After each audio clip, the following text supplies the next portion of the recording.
राधे राधे।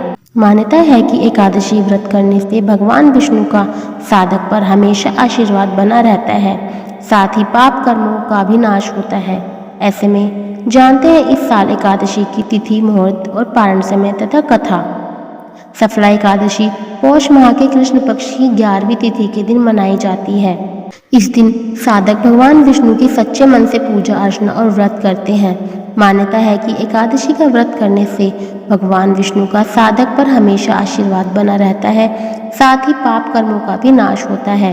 ऐसे में आइए जानते हैं इस साल की एकादशी तिथि कब है, मुहूर्त, विधि और पारण समय तथा कथा। साल 2024 की आखिरी एकादशी सफला एकादशी है। यह व्रत 26 दिसंबर 2024 दिन गुरुवार को रखा जाएगा। इस दिन लक्ष्मी नारायण की विधि पूर्वक पूजा अर्चना करने से घर में सुख समृद्धि आती है और देवी लक्ष्मी और भगवान विष्णु का आशीर्वाद भी प्राप्त होता है। पंचांग के अनुसार पौष माह के कृष्ण पक्ष की एकादशी तिथि 25 दिसंबर 2024 को रात 10:29 से शुरू होगी, जो 27 दिसंबर 2024 को प्रातः 12:43 पर समाप्त होगी। उदया तिथि पड़ने के कारण उपवास 26 दिसंबर को रखा जाएगा। सफला एकादशी के दिन विष्णु पूजा का मुहूर्त सुबह 7:12 से सुबह 8:30 तक है।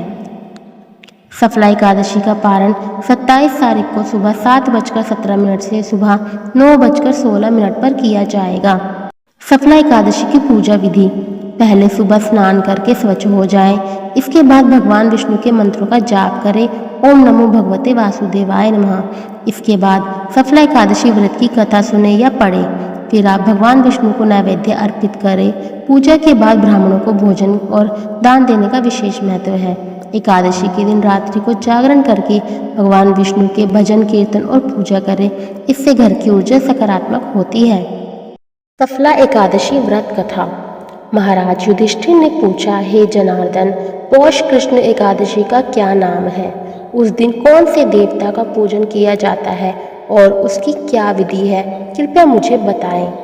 भक्त वत्सल भगवान श्री कृष्ण कहने लगे कि धर्मराज, मैं तुम्हारे स्नेह के कारण तुमसे कहता हूँ कि एकादशी व्रत के अतिरिक्त मैं अधिक से अधिक दक्षिणा पाने वाले यज्ञ से भी प्रसन्न नहीं होता हूँ, अतः इसे अत्यंत भक्ति और श्रद्धा से युक्त होकर करें।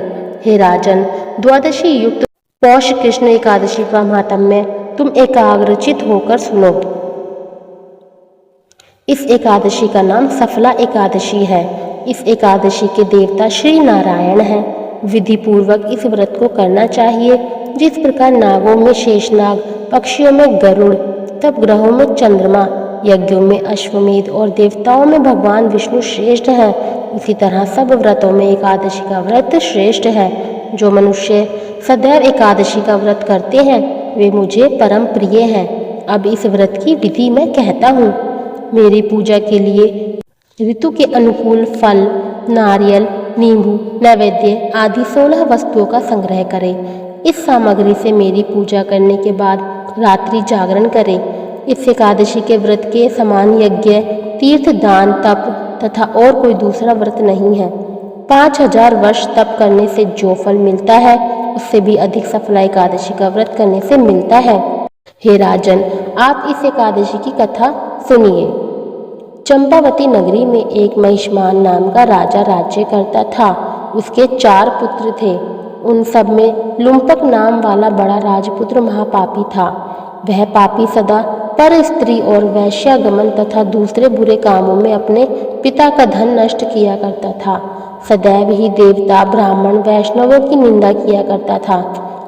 जब राजा को अपने बड़े पुत्र के ऐसे कुकर्मों का पता चला तो उन्होंने उसे अपने राज्य से निकाल दिया। तब वह विचारने लगा कि कहाँ जाऊं, क्या करूं। अंत में उसने चोरी करने का निश्चय किया। दिन में वह वन में रहता और रात्रि को अपने पिता की नगरी में चोरी करता तथा प्रजा को तंग करने और उन्हें मारने का कुकर्म करता। कुछ समय पश्चात सारी नगरी भयभीत हो गई। वह वन में रहकर पशु आदि को मारकर खाने लगा। नागरिक और राज्य के कर्मचारी उसे पकड़ लेते किंतु राजा के भय से छोड़ देते। वन के एक अति प्राचीन विशाल पीपल का वृक्ष था। लोग उसकी भगवान के समान पूजा करते थे। उसी वृक्ष के नीचे वह महापापी लुम्पक रहा करता था। इस वन को लोग देवताओं की क्रीड़ा स्थली मानते थे। कुछ समय पश्चात पौष कृष्ण पक्ष की दशमी के दिन वह वस्त्रहीन होने के कारण शीत के चलते सारी रात्रि सो नहीं सका और उसके हाथ पैर अकड़ गए। सूर्योदय होते होते वह मूर्छित हो गया। दूसरे दिन एकादशी को मध्याह्न के समय सूर्य की गर्मी पाकर उसकी मूर्छा दूर हुई। गिरता पड़ता वह भोजन की तलाश में निकला। पशुओं को मारने में वह समर्थ नहीं था, अतः पेड़ों के नीचे गिरे हुए फल उठाकर वापस उसी पीपल वृक्ष के नीचे आ गया। उस समय तक भगवान सूर्य अस्त हो चुके थे। वृक्ष के नीचे फल रख कर उसने कहा, हे भगवान, अब आपके ही अर्पण है ये फल, आप ही तृप्त हो जाइए। उस रात्रि को दुख के कारण रात्रि को भी नींद नहीं आई। उसके इस उपवास और जागरण से भगवान अत्यंत प्रसन्न हो गए और उसके सारे पाप नष्ट हो गए। दूसरे दिन प्रातः एक अति सुंदर घोड़ा अनेक सुंदर वस्तुओं से सजा हुआ उसके सामने आकर खड़ा हो गया। उसी समय आकाशवाणी हुई कि हे राजपुत्र, श्री नारायण की कृपा से तेरे पाप नष्ट हो गए।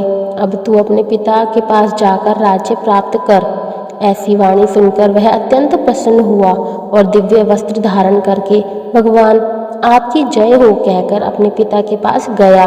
उसके पिता ने प्रसन्न होकर उसे समस्त राज्य का भार सौंप दिया और वन का रास्ता लिया। अब लुम्पक शास्त्रानुसार राज्य करने लगा। उसके स्त्री पुत्र आदि सारा कुटुंब भगवान नारायण का परम भक्त हो गया। वृद्ध होने पर वह अपने पुत्र को राज्य का भार सौंपकर वन में तपस्या करने चला गया और अंत समय में वैकुंठ को प्राप्त हुआ। अतः जो मनुष्य इस परम पवित्र सफला एकादशी का व्रत करता है उसे अंत में मुक्ति मिलती है। जो नहीं करते वे पूंछ और सींगों से रहित पशुओं के समान हैं। इस सफला एकादशी के महात्म्य को पढ़ने से अथवा श्रवण करने से मनुष्य को अश्वमेध यज्ञ का फल मिलता है। श्री हरि विष्णु के खास मंत्र। ओम नमो भगवते वासुदेवाय नमः। ओम हूम विष्णवे नमः। ओम विष्णवे नमः। ओम नमो नारायण श्रीमन नारायण नारायण हरि हरि। श्री कृष्ण गोविंद हरे मुरारे, हे नाथ नारायण वासुदेव। ओम ह्रीं श्रीं लक्ष्मी वासुदेवाय नमः। ओम नारायणाय नमः। एकादशी के दिन आप इनमें से किसी भी मंत्र का जाप कर सकते हैं। आपको हमारी वीडियो अच्छी लगी तो कृपया लाइक, शेयर एंड कमेंट जरूर कीजिएगा। अगर आप हमारे चैनल पर नए हैं तो चैनल को सब्सक्राइब करना ना भूलें तथा बेल आइकन जरूर दबाएं। सभी को राधे राधे।